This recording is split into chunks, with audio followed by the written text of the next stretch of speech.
नमस्कार साथियों, ज्ञान एकेडमी में आपका स्वागत है। आज हम आरपीएफ एसआई के 100 मॉडल पेपर की सीरीज में मॉडल पेपर नंबर 57 की बात करेंगे। तो दोस्तों, आप अगर इस चैनल पर नए हो तो चैनल को सब्सक्राइब कर दीजिए और अपने ज़्यादा से ज़्यादा दोस्तों के साथ शेयर कीजिए ताकि उन्हें भी इन मॉडल पेपर का फायदा मिल सके और आपको जो नया वीडियो आए उसका नोटिफिकेशन आपके पास जल्दी पहुंच सके और आपकी तैयारी और मजबूत हो सके, आप ये मॉडल पेपर सोल्व कर सके।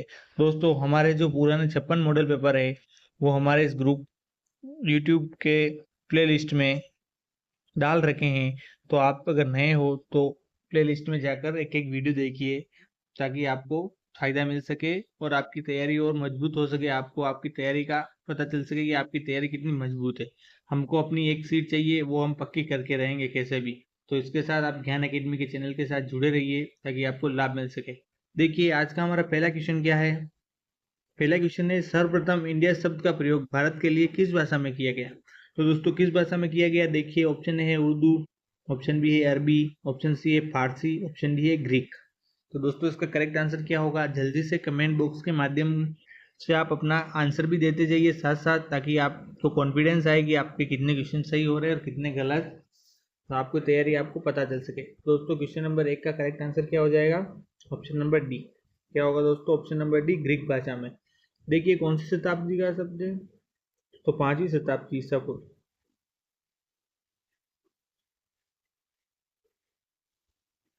शताब्दी ईसा पूर्व।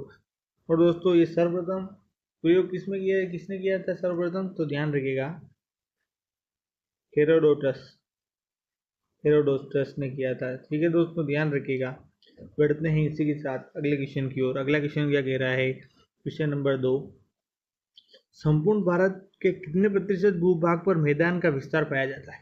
दोस्तों, संपूर्ण भारत के कितने प्रतिशत भूभाग पर मैदान का विस्तार पाया जाता है, तो देखिए ऑप्शन है 43%, ऑप्शन बी है 11%, ऑप्शन सी है 18% और ऑप्शन डी है 28%। तो दोस्तों देखिए, इसका करेक्ट आंसर क्या होगा, इसका correct answer option number 1 correct answer हो जाएगा। क्या होगा दोस्तों, ऑप्शन नंबर 1, 43% भाग किसका है, मैदान का है। कौन सा है दोस्तों, मैदान। और अब आगे देखिए 11%, तो 11% भाग किसका है, पर्वतीय भाग है संपूर्ण भारत का। ध्यान रखिएगा दोस्तों, बहुत महत्वपूर्ण फैक्ट लेके आया हूँ। आपको मैदान की जगह पर्वतीय पूछ सकता है, पठारी भाग भी पूछ सकता है, पहाड़ी भाग भी पूछ सकता है। तो इन 4 ऑप्शन में मैं इस हिसाब से लेके आया हूँ कि एक क्वेश्चन से आपके 4 क्वेश्चन तैयार हो रहे हैं। कितने हो रहे हैं, 4 क्वेश्चन। और घुमा के पूछे कि जैसे इनमें से कौन सा नहीं है, किसका प्रतिशत नहीं है, तो वो बहुत शानदार वाले क्वेश्चन है। तो आप जुड़े रहिए, अगर आपको नहीं पता है तो कॉपी पेन लेके बैठिए और साथ में लिखते भी जाइए ताकि आपको फायदा मिल सके। तो देखिए दोस्तों, 18% भाग किसका है संपूर्ण भारत में, किस भाग का फैला हुआ है, तो 18% भाग पहाड़ी भाग है। कौन सा है दोस्तों, पहाड़ी भाग, ये पर्वतीय भाग हो गया। और 28% भाग पहाड़ी भाग, पठारी दोस्तों, पहाड़ी नहीं, पठारी भाग है। पहाड़ी तो 18% है, पठारी भाग। तो दोस्तों ध्यान रखिएगा, अपना क्वेश्चन पूछा था मैदान कितना प्रतिशत विस्तार है संपूर्ण भारत में, तो 43% विस्तार है। ठीक है, और उसी के साथ उनसे जुड़ी हुई पर्वतीय, पठारी और पहाड़ी भाग भी मैंने बता दिए हैं। अगर आपको नहीं पता हो तो लिख लीजिएगा, बहुत शानदार वाला कंटेंट है, इससे बाहर कुछ भी नहीं। ठीक है, चलते हैं अगले क्वेश्चन की ओर। अगला क्वेश्चन क्या कह रहा है, क्वेश्चन नंबर 3, निम्नलिखित में से किस राज्य से होकर कर्क रेखा नहीं गुजरती है। दोस्तों, किस राज्य से होकर कर्क रेखा नहीं गुजरती है, तो देखिए ऑप्शन है बिहार, ऑप्शन बी है गुजरात, ऑप्शन सी है उत्तर प्रदेश, ऑप्शन डी है उड़ीसा। तो दोस्तों, इसका करेक्ट आंसर क्या होगा, जल्दी से कमेंट बॉक्स में अपना करेक्ट आंसर दीजिए। दोस्तों, पहले तो आप ये बताइए, मैंने ये क्वेश्चन पहले पुराने मॉडल पेपर में लिया हुआ है, ये क्वेश्चन नहीं लिया, पर इससे रिलेटेड जो चीज़ें ली थी उसके अनुसार अगर आपको वो चीज़ें पता है तो आप इसका 100% करेक्ट आंसर दोगे, 110% इसका करेक्ट आंसर आप बताओगे। तो पहले तो ये बताइए, कर्क रेखा भारत के कितने राज्यों से होकर गुजरती है दोस्तों, तो 8 राज्यों से होकर गुजरती है, मैंने पहले बता दिया था और 8 के नाम भी लिख के बताए थे। अगर आपको नहीं पता हो तो आप पुराने मॉडल पेपर देखिएगा, देखिए इनमें से कौन से कर्क रेखा कौन से राज्य से नहीं होकर गुजरती है दोस्तों। तो देखिए इसका करेक्ट आंसर क्या होगा, ऑप्शन नंबर डी, उड़ीसा से नहीं होकर गुजरती है दोस्तों। किससे, उड़ीसा से नहीं होकर गुजरती है। ठीक है, इसी के साथ बढ़ते हैं अगले क्वेश्चन की ओर। अगला क्वेश्चन क्या है, क्वेश्चन नंबर 4, श्रीलंका का भारत से पृथक करती है। श्रीलंका को भारत से पृथक करती है दोस्तों, कौन करती है, कौन सी खाड़ी करती है। देखिए तो बंगाल की खाड़ी ऑप्शन है, ऑप्शन बी है मन्नार की खाड़ी, ऑप्शन सी है पामीर ग्रंथि, ऑप्शन डी है विंध्यन पर्वत श्रेणी। दोस्तों इसका करेक्ट आंसर क्या होगा, जल्दी से कमेंट बॉक्स में अपना करेक्ट आंसर दीजिए। दोस्तों इसका करेक्ट आंसर क्या हो जाएगा, कौन सी, तो मन्नार की खाड़ी। भारत को पृथक कौन करती है, श्रीलंका को भारत से मन्नार की खाड़ी करती है। ऑप्शन नंबर बी सही आंसर होगा। ये खाड़ी कहाँ पर है दोस्तों, ये खाड़ी भारत के दक्षिण पूर्व सिरे, दक्षिण पूर्व सिरे और श्रीलंका के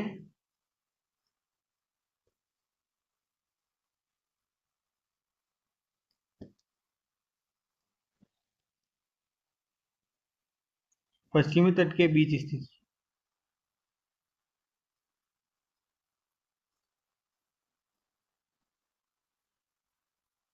तट के बीच स्थित है। ठीक है दोस्तों, पश्चिमी तट के बीच स्थित है। इसी के साथ बढ़ते हैं अगले क्वेश्चन की ओर। देखिए अगला क्वेश्चन क्या कह रहा है, क्वेश्चन नंबर 5। क्वेश्चन नंबर 5 क्या कह रहा है दोस्तों, भारत और पाकिस्तान के बीच सीमा का निर्धारण किसने किया था।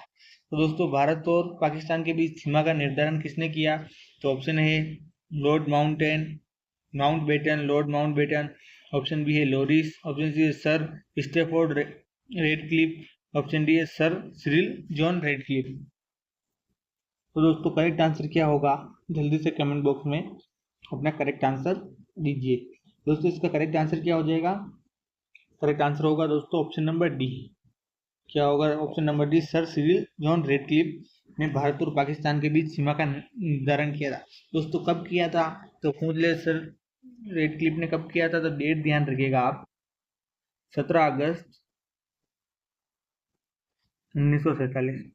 कब किया, 17 अगस्त 1947 को किया था।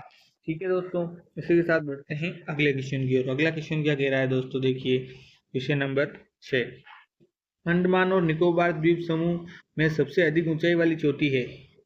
तो सबसे अधिक ऊंचाई वाली चोटी कौन सी है दोस्तों, तो देखिए ऑप्शन ए है माउंट थोइलर, ऑप्शन बी है सोडिल पीक, ऑप्शन सी है माउंट कोयल, ऑप्शन डी है माउंट दिया भालो। तो दोस्तों करेक्ट आंसर क्या होगा क्वेश्चन नंबर 6 का, अंडमान और निकोबार द्वीप समूह की सबसे अधिक ऊंचाई वाली चोटी कौन सी है। तो करेक्ट आंसर क्या हो जाएगा, ऑप्शन नंबर बी, क्या होगा, सोडिल पीक या सीडियल पीक भी बोलते हैं दोस्तों, इसको क्या बोलते हैं, सीडियल पीक, सोडिल या सीडियल पीक आ जाए, सीडल पीक, वो भी करेक्ट आंसर होगा। ठीक है, और उसकी ऊंचाई पूछ ले आपको, सीडल पीक की ऊंचाई कितनी है, तो 732 मीटर,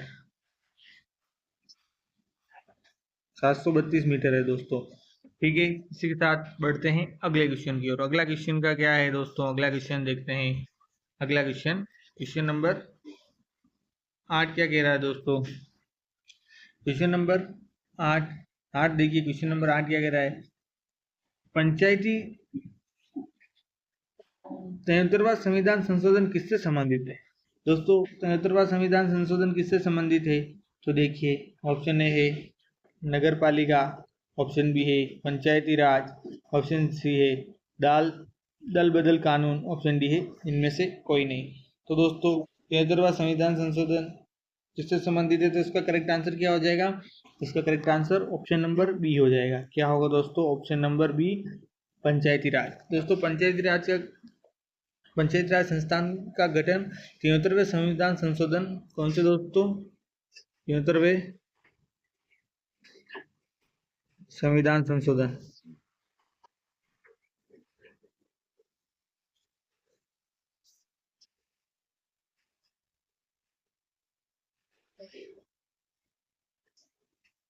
73वें संविधान संशोधन अधिनियम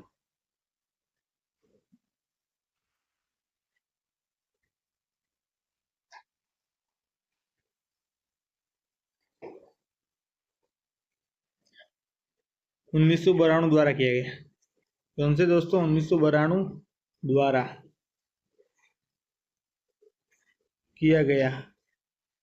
ध्यान रखिएगा, पंचायती राज संस्थान का गठन कब किया? 73वें संविधान संशोधन अधिनियम 1992 के द्वारा किया गया था। ठीक है, इसी के साथ बढ़ते हैं अगले क्वेश्चन की ओर। देखिए अगला क्वेश्चन क्या कह रहा है। क्वेश्चन नंबर अगला क्या है?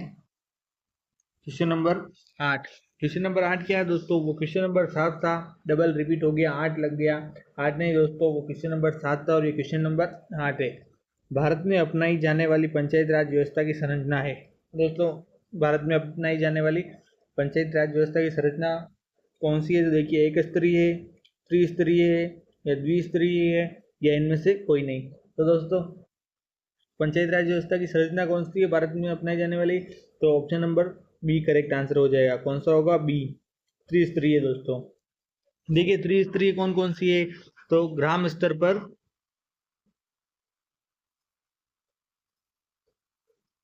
ग्राम स्तर पर, ग्राम स्तर पर क्या है दोस्तों? पंचायत। ग्राम स्तर पर क्या होता है? तो ग्राम स्तर पर पंचायत।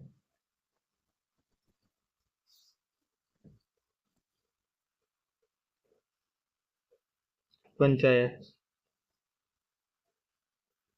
ग्राम स्तर पर पंचायत हो गई। और उपखंड स्तर पर,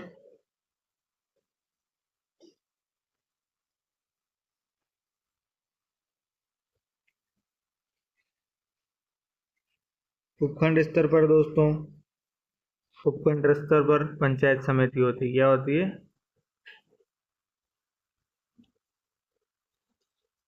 पंचायत समिति।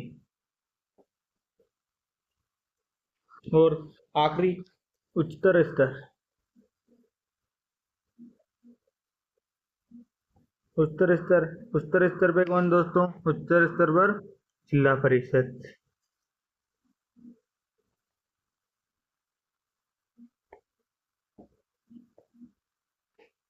ये दोस्तों पंचायती राज व्यवस्था की संरचना जो त्रिस्तरीय होती है। फर्स्ट ग्राम स्तर पर पंचायत, उपखंड स्तर पर, ब्लॉक स्तर पर उपखंड, ब्लॉक स्तर पर पंचायत समिति और उच्चतर स्तर पर जिला परिषद। ठीक है दोस्तों, इसी के साथ बढ़ते हैं अगले क्वेश्चन की ओर। देखिए अगला क्वेश्चन क्या कह रहा है। Question number 9। क्वेश्चन नंबर 9 क्या कह रहा है? वंदे मातरम को राष्ट्रगीत के रूप में किस तिथि को स्वीकार किया गया? तो दोस्तों कब स्वीकार किया गया था? ऑप्शन ए है 22 जून 1946, ऑप्शन बी है 25 जनवरी 1948, ऑप्शन सी है 15 अगस्त 1947, ऑप्शन डी है 26 जनवरी 1950। तो दोस्तों कब किया गया था वंदे मातरम को राष्ट्रगीत के रूप में स्वीकार? तो करेक्ट आंसर क्या हो जाएगा? ऑप्शन नंबर डी इसका करेक्ट आंसर हो जाएगा, 26 जनवरी 1950। ठीक है, इसी के साथ बढ़ते हैं अगले क्वेश्चन की ओर। देखिए अगला क्वेश्चन क्या कह रहा है। Question number 10। क्वेश्चन नंबर 10 क्या कह रहा है? उच्च न्यायालय के न्यायाधीशों को शपथ कौन दिलाता है? दोस्तों उच्च न्यायालय के न्यायाधीशों को शपथ कौन दिलाता है? तो देखिए, ऑप्शन ए राष्ट्रपति, ऑप्शन बी है सर्वोच्च न्यायालय का मुख्य न्यायाधीश, ऑप्शन सी है मुख्यमंत्री, ऑप्शन डी है राज्यपाल। तो दोस्तों करेक्ट आंसर क्या होगा? कौन दिलाता है उच्च न्यायालय के न्यायाधीशों को शपथ? शपथ कौन दिलाता है? तो राज्य का राज्यपाल दिलाता है। Option number D. या राज्यपाल नहीं तो राज्य या उसके अधीन, राज्यपाल के अधीन उसके द्वारा इस संबंध में नियुक्त,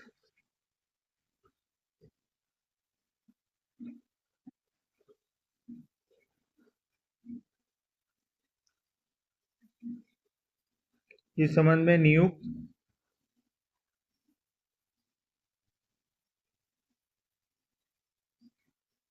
किसी व्यक्ति के समक्ष शपथ दिलाता है। मतलब वो व्यक्ति जो राज्यपाल उसको नियुक्त करता है, व्यक्ति के समक्ष शपथ लेते हैं उच्च न्यायालय के न्यायाधीश, व्यक्ति के समक्ष। ठीक है दोस्तों, ध्यान रखिएगा। इसी के साथ बढ़ते हैं अगले क्वेश्चन की ओर। देखिए अगला क्वेश्चन क्या कह रहा है। Question number 11। उच्च न्यायालय का न्यायाधीश अपना त्यागपत्र किसे सौंपता है? दोस्तों वहां पर उच्च न्यायालय का न्यायाधीश शपथ कौन दिलाता है और यहाँ त्यागपत्र किसे सौंपता है उच्च न्यायालय का न्यायाधीश? तो देखिए ऑप्शन ए राज्यपाल को, ऑप्शन बी है मुख्यमंत्री को, ऑप्शन सी है प्रधानमंत्री को, ऑप्शन डी है राष्ट्रपति को। तो दोस्तों करेक्ट आंसर क्या होगा ये आप कमेंट बॉक्स में जरूर बताइए, क्योंकि मैं देखना चाह रहा हूँ कितने इसके सही आंसर देते हैं। बहुत शानदार वाला क्वेश्चन है और बहुत लोग कंफ्यूज भी होंगे। तो दोस्तों इसका करेक्ट आंसर क्या होगा? इसका करेक्ट आंसर दोस्तों ए नहीं होगा। आप सोच रहे होंगे कि जो शपथ दिलाता है वही त्याग पत्र भी उसी को सौंपेगा, तो नहीं दोस्तों, त्याग पत्र किसे सौंपता है? तो राष्ट्रपति को सौंपता है। करेक्ट आंसर क्या होगा? Option number D correct answer हो जाएगा। राष्ट्रपति को सौंपता है अपना त्याग पत्र। ठीक है, इसी के साथ बढ़ते हैं अगले क्वेश्चन की ओर। देखिए अगला क्वेश्चन क्या कह रहा है, क्वेश्चन नंबर 12। क्वेश्चन नंबर 12 क्या है? भारत में सबसे ऊंचा जलप्रपात कौन सा है? दोस्तों भारत में सबसे ऊंचा जलप्रपात कौन सा है? तो दोस्तों ये क्वेश्चन नंबर 13 नहीं और यह 12 है क्वेश्चन नंबर। ठीक है, तो भारत में सबसे ऊंचा जलप्रपात कौन सा है? तो देखिए ऑप्शन ए है शिमला प्रपात, ऑप्शन बी है कुंचिकल जलप्रपात, ऑप्शन सी है कोटालम प्रपात, ऑप्शन सी है होंगेन कल कक्कल। क्या है? होंगेन कक्कल। तो दोस्तों करेक्ट आंसर क्या होगा? भारत का सबसे ऊंचा जलप्रपात कौन सा है? तो option number B correct answer होगा। कौन सा है दोस्तों? कुंचिकल जलप्रपात। ये कहाँ पे है दोस्तों? ये कर्नाटक में।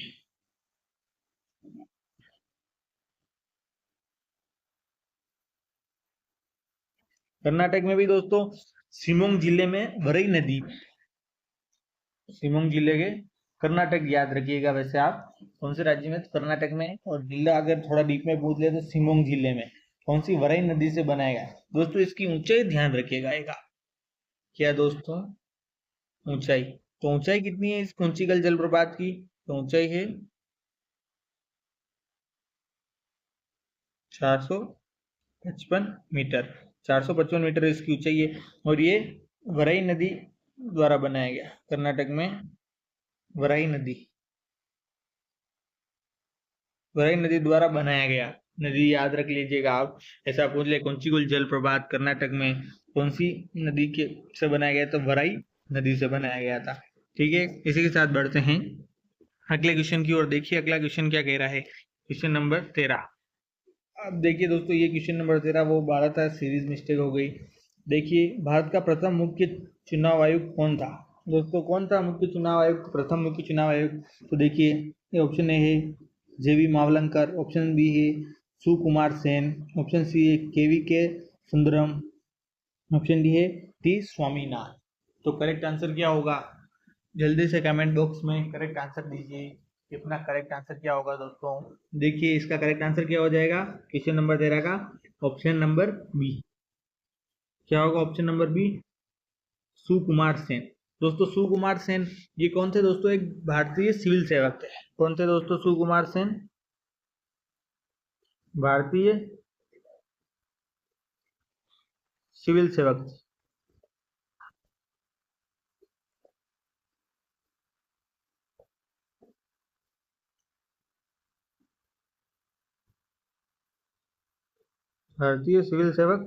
'थे।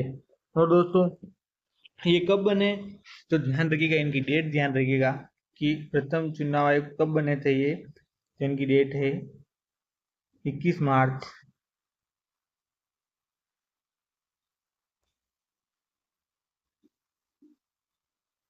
1950 से 19 दिसंबर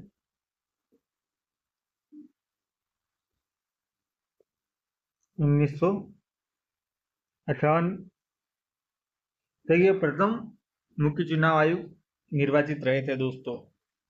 ठीक है, इसी के साथ बढ़ते हैं अगले क्वेश्चन की ओर। देखिए अगला क्वेश्चन क्या कह रहा है अपना। अगला क्वेश्चन, क्वेश्चन नंबर 14। मौलिक कर्तव्यों को किस देश से ग्रहण किया गया है? दोस्तों मौलिक कर्तव्यों को किस देश से ग्रहण किया गया है? तो देखिए ऑप्शन ए है अमेरिका, ऑप्शन बी है फ्रांस, ऑप्शन सी है जापान, ऑप्शन डी है सोवियत संघ। तो दोस्तों इसका करेक्ट आंसर क्या होगा? जल्दी से कमेंट बॉक्स के माध्यम से अपना करेक्ट आंसर दीजिए कि करेक्ट आंसर क्या होगा। दोस्तों इसका करेक्ट आंसर क्या होगा? ऑप्शन नंबर डी क्या हो जाएगा? सोवियत संघ। दोस्तों सोवियत संघ कैसे? ये 42वें संविधान संशोधन 1976 के। कौन से दोस्तों? 42वें संविधान संशोधन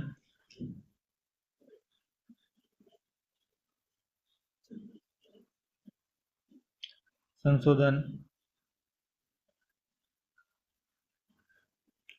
1976 के द्वारा स्वर्ण सिंह समिति की अनुशंसा पर सोवियत संघ के संविधान में लिया गया था। सोवियत संघ के संविधान से लिया गया था दोस्तों। कौन सी समिति के द्वारा? स्वर्ण सिंह समिति की अनुशंसा पर। दोस्तों ध्यान रखिएगा, स्वर्ण सिंह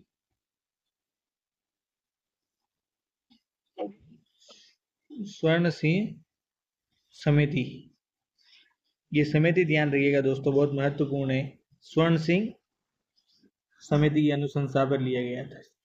कौन से दोस्तों? तो स्वर्ण सिंह समिति की अनुशंसा पर लिया गया। और दोस्तों इसे भाग 4A में शामिल किया गया। कौन से दोस्तों? कौन से भाग में शामिल किया गया है सोवियत संघ को? भाग 4A में, भाग 4A में शामिल किया गया था। ठीक है, इसी के साथ बढ़ते हैं अगले क्वेश्चन की ओर। देखिए अगला क्वेश्चन क्या कह रहा है। क्वेश्चन नंबर 15, भारतीय मरुस्थल की एक महत्वपूर्ण नदी है। दोस्तों भारतीय मरुस्थल की एक महत्वपूर्ण नदी कौन सी है? तो देखिए ऑप्शन ए है लूनी, ऑप्शन बी है व्यास, ऑप्शन सी है कृष्णा, ऑप्शन डी है नर्मदा। तो दोस्तों इसका करेक्ट आंसर क्या होगा? जल्दी से कमेंट बॉक्स में अपना करेक्ट आंसर दीजिए। दोस्तों इसका करेक्ट आंसर क्या होगा? मरुस्थल की महत्वपूर्ण नदी कौन सी है भारतीय मरुस्थल की? तो ऑप्शन नंबर 1 करेक्ट आंसर हो जाएगा। कौन सी नदी है? लूनी नदी है। दोस्तों लूनी नदी का उद्गम कहाँ से होता है? तो अजमेर जिले के नाग पहाड़ियों से होता है। अजमेर जिले की नाग पहाड़ियों से, अजमेर जिले की नाग पहाड़ियों से होता है। और दोस्तों इसका अंत कहाँ पर होता है? तो ये नाग पहाड़ियों से तो इसका उद्गम होता है और कच्छ के रण में जाकर ये गिर जाती है। दोस्तों कच्छ के रण में इसका समाप्त हो जाती है। ये दोस्तों कच्छ के रण में समाप्त होती है। ठीक है, इसी के साथ बढ़ते हैं अगले क्वेश्चन की ओर। देखिए अगला क्वेश्चन क्या कह रहा है। अगला क्वेश्चन नंबर 16, एक व्यक्ति 4 किलोमीटर पूर्व दिशा में चलकर बाएं मुड़ता है और 4 किलोमीटर चलता है। वह पुनः मुड़कर 4 किलोमीटर चलता है। अनुसार वह किस दिशा की ओर उन्मुख है? तो देखिए दोस्तों सर्वप्रथम अपन देखते हैं, एक कोई व्यक्ति है जो पूर्व दिशा में चलता है। कितने किलोमीटर चलता है दोस्तों? 4 किलोमीटर। फिर वह दोस्तों कैसे दिशा में चलकर बाएं मुड़ता है और फिर 4 किलोमीटर चलता है। तो ये बाएं मुड़ा और फिर 4 किलोमीटर चला। ठीक है, फिर 4 किलोमीटर चलता है और फिर वह पुनः मुड़कर, पुनः किस दिशा में मुड़ेगा? तो पुनः दोस्तों बाएं मुड़कर कितने? 4 किलोमीटर, फिर से 4 किलोमीटर चला। के अनुसार वह किस दिशा की ओर उन्मुख है? तो दोस्तों किस दिशा की ओर उन्मुख है वो? तो देखिए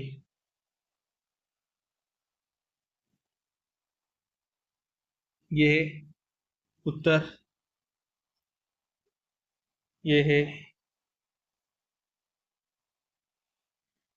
दक्षिण, पश्चिम, पूर्व। ठीक है, तो देखिए ये एक व्यक्ति 4 किलोमीटर पूर्व दिशा में चला, फिर बाएं मुड़ा, फिर चला, फिर वापस बाएं मुड़ा। तो दोस्तों किस दिशा की ओर उन्मुख है ये? तो देखिए ये दिशा कौन सी है? तो कौन सी दिशा है दोस्तों? इधर, ये देखिए इधर पूर्व में मुड़ा और वापस उत्तर में मुड़ा, दिए उत्तर, वापस इधर मुड़ा है। कौन सी दिशा है? पश्चिम। तो option number C correct answer हो जाएगा। क्या होगा दोस्तों? करेक्ट आंसर क्या होगा? ऑप्शन नंबर सी, पश्चिम दिशा। ठीक है, इसी के साथ बढ़ते हैं अगले क्वेश्चन की ओर। देखिए अगला क्वेश्चन क्या है। यदि किसी सांकेतिक भाषा में PARKESH का कोड QASLETI लिखा जाता है, उसी कूट भाषा में MUKESN को क्या लिखा जाएगा? तो देखिए दोस्तों इस क्वेश्चन को करते हैं। PARKESH।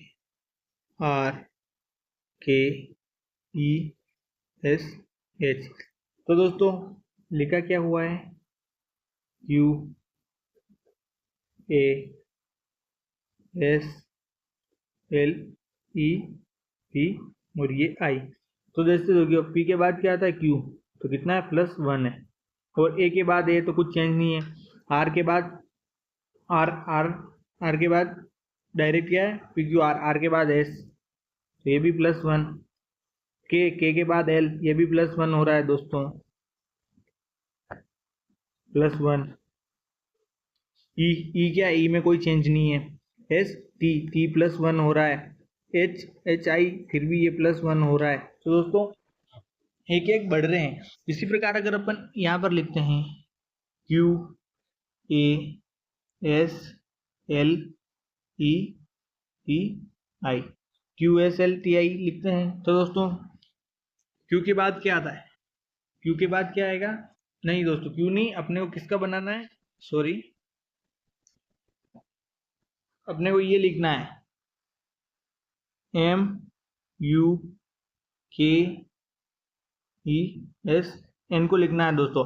प्रकाश का तो ये लिखा हुआ है, आपको तो अपने को इसका लिखना है। तो एम के बाद क्या आता है दोस्तों, एम के बाद एन आता है, देखिए चारों ऑप्शन में एन है। उसके बाद सेकंड क्या होगा यू, तो दोस्तों देखिए सेकंड में यहाँ पर भी यू को ऐसे कैसे रखा है, यहाँ पर अपने यू ऐसा ऐसा रख देंगे, ठीक है। के बाद ये के बाद यहाँ क्या एल आ रहा है +1, तो एक जोड़ दिया के एल, अगला वाला एल, ई को वापस ऐसा कैसे रखा था अपन ने, ये ई ऐसा का ऐसा, एस के बाद क्या आता है, इसके बाद क्या आता है दोस्तों, इसके बाद टी, तो यहाँ देखिए +1 किया था, यहाँ टी, ये टी लिख दिया। उसके बाद एन के बाद क्या आता है, एन नहीं है दोस्तों, हाँ दोस्तों ये क्या है एन नहीं होगा दोस्तों, यहाँ पर एच है दोस्तों, यहाँ पर एच होगा, मुकेश होगा, मुकेन कुछ नाम नहीं होता, यहाँ एच होगा, बाकी अपना जो सीरीज चाहिए वो बनेगी नहीं अपने ऑप्शन के। तो एच के बाद क्या आता है दोस्तों आई, तो NULETI कौन से ऑप्शन में है दोस्तों, NULETI, तो NULENT हो गया, ये NUL ये बीच में आ रहा है पहले, ये तो हो गई नहीं, और NUELTN ये भी नहीं, NULETI, तो ऑप्शन नंबर डी इसका करेक्ट आंसर हो जाएगा दोस्तों, ठीक है। इसी के साथ बढ़ते हैं अगले क्वेश्चन की ओर। देखिए अगला क्वेश्चन क्या कह रहा है, क्वेश्चन नंबर 18, यदि CAT बराबर 24 है तथा BFG बराबर 15 है तो SAT बराबर बताना है।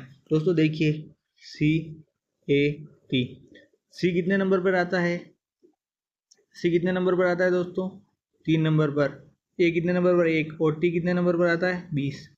अगर इनको जोड़ेंगे दोस्तों तो कितना होता है टोटल 24, और अपने को क्या 24 ही चाहिए। इसी प्रकार अपन देखते हैं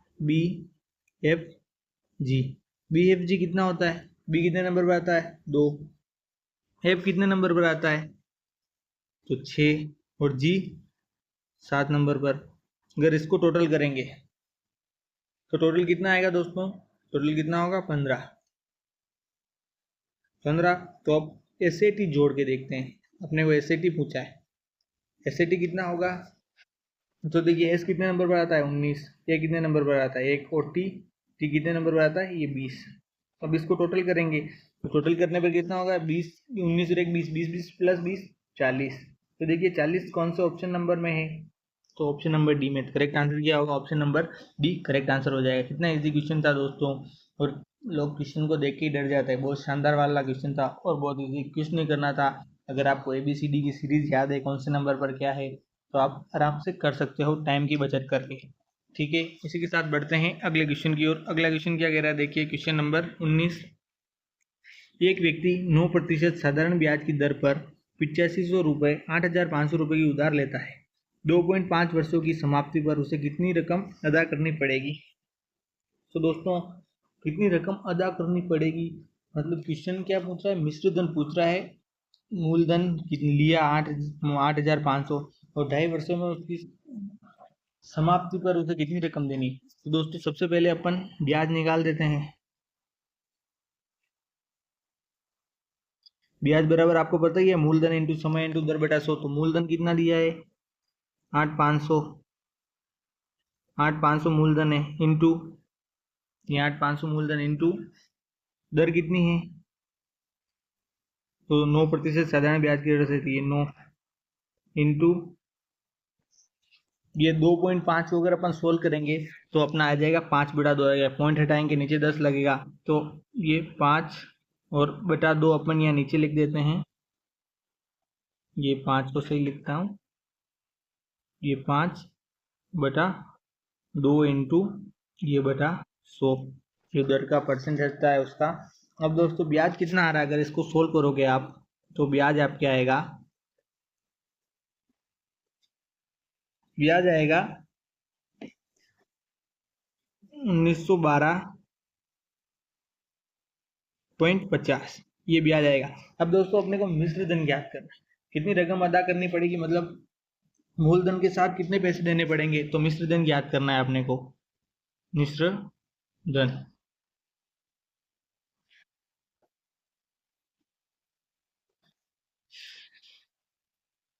मिश्र धन, तो मिश्र धन क्या होता है दोस्तों, मूलधन प्लस ब्याज, क्या होता है,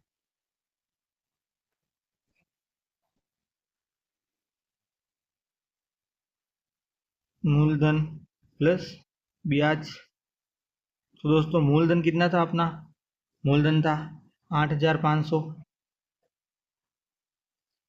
प्लस ब्याज कितना है 1912.50। तो दोस्तों अगर आप इसको टोटल करेंगे तो इसको टोटल करने पर अपना कितना आएगा 10,412 और 0.50 आ जाएंगे, तो 10,412.50, 10,412.50, तो 10,412.50 किसमें 10,412.50, तो ऑप्शन नंबर डी में 10,412.50, तो करेक्ट आंसर क्या होगा, ऑप्शन नंबर डी हो जाएगा। ठीक है, इसी के साथ बढ़ते हैं अगले क्वेश्चन की ओर। देखिए अगला क्वेश्चन और आज का अपना अंतिम क्वेश्चन भी है, क्वेश्चन नंबर 20। देखिए एक आदमी की आयु 32 वर्ष थी जब उसका पहला बेटा हुआ, जब उसके बेटे की आयु 7 वर्ष हुई तब उसकी पत्नी 35 वर्ष की थी। उस आदमी और पत्नी की आयु का अंतर है, दोस्तों पत्नी और आदमी की आयु का अंतर बताना है। तो देखिए क्या है, पुत्र के जन्म के समय माता की उम्र, पुत्र के जन्म के समय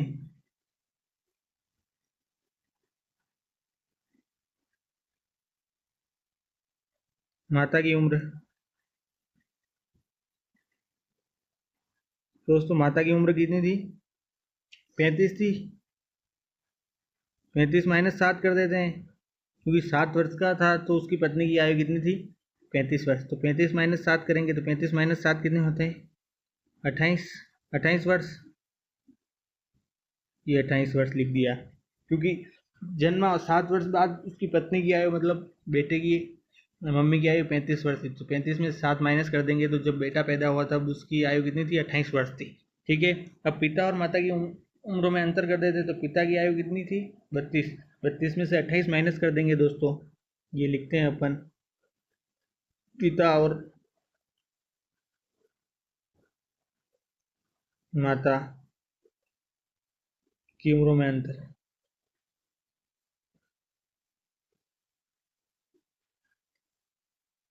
उम्रों में अंतर करेंगे दोस्तों, तो देखिए अंतर कितना आएगा 32 माइनस 28, 32 में से 28 माइनस करेंगे दोस्तों कितना आएगा 4 वर्ष।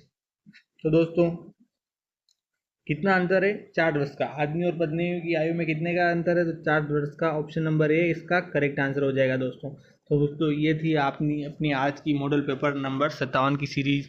तो आपके 20 में से कितने क्वेश्चन सही हुए कमेंट बॉक्स में ज़रूर बताइएगा, और दोस्तों के साथ शेयर नहीं किया है तो शेयर कीजिए, और चैनल को भी सब्सक्राइब नहीं किया हो तो सब्सक्राइब कर दीजिए, ताकि आपको जो भी वीडियो नेक्स्ट मिले उसका नोटिफिकेशन आपके पास पहले पहुंच सके। ठीक है दोस्तों, मिलते हैं अगले मॉडल पेपर में, तब तक के लिए धन्यवाद।